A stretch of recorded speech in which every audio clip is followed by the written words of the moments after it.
بسم اللہ الرحمن الرحیم۔ ہمارے دین اسلام میں معاشرے کے فائدے کے لیے اور زمین میں بسنے والی باقی تمام مخلوقات کے لیے بہت ساری چیزوں کا انتظام کیا گیا ہے۔ مثال کے طور پر جیسا کہ دوسروں کے لیے اچھی آب و ہوا کا انتظام کرنا، اپنے ماحول کو خوبصورت بنانا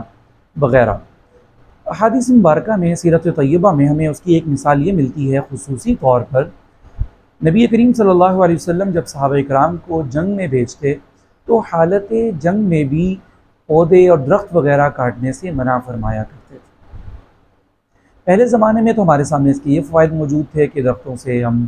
سایہ حاصل کر سکتے ہیں، پھل لے سکتے ہیں،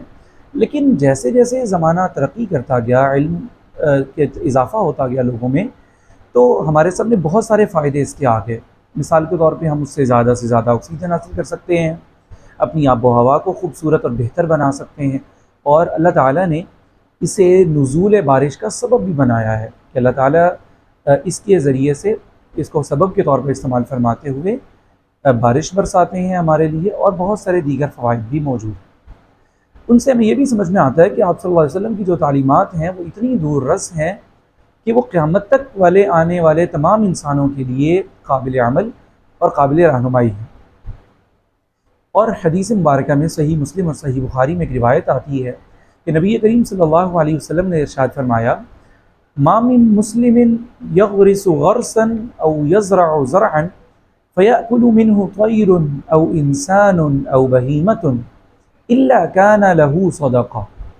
کہ جب کوئی مسلمان شخص کوئی اناج اگاتا ہے، کھیتی باڑی کرتا ہے، درخت لگاتا ہے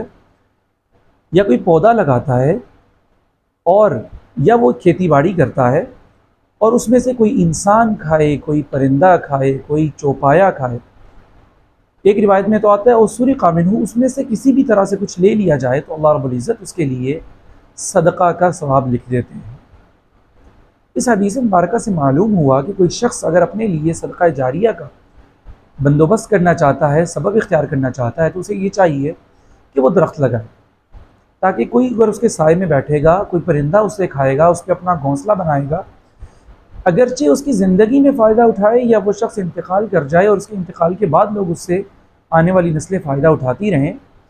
بہرحال ہمارے دین میں، ہماری شریعت میں یہ بہت علم و فضل والا کام، یہ بہت فضیلت والا کام ہے، اور یہ ایک عظیم انسانی کام ہے جس سے مخلوقات بہت اچھے انداز میں بہت زیادہ فائدہ اٹھا سکتی ہیں۔ اس کے ساتھ دوسری بات یہ ہے کہ ہم دیکھتے ہیں کہ پہلے زمانے میں ہمارے اندر اتنا زیادہ حرص، طمع اور بے ایمانی نہیں تھی جو آج کے زمانے میں پیدا ہو چکی ہے۔ مثال کے طور پر پہلے اب ہم نے یہ شروع کر دیا اپنی طمع اور زیادہ سے زیادہ مال و دولت جمع کرنے کی وجہ سے کہ ہم نے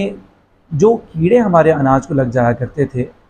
ان کو مارنے کے لیے مختلف طریقے کا کیمیکلز استعمال کرنا شروع کر دیا، اس لیے کہ انسان یہ سمجھتا تھا کہ یہ کیڑے مکوڑے ہمارے اناج کو خراب کر دیتے ہیں اور ہمارے حصے کا رزق کھا لیتے ہیں،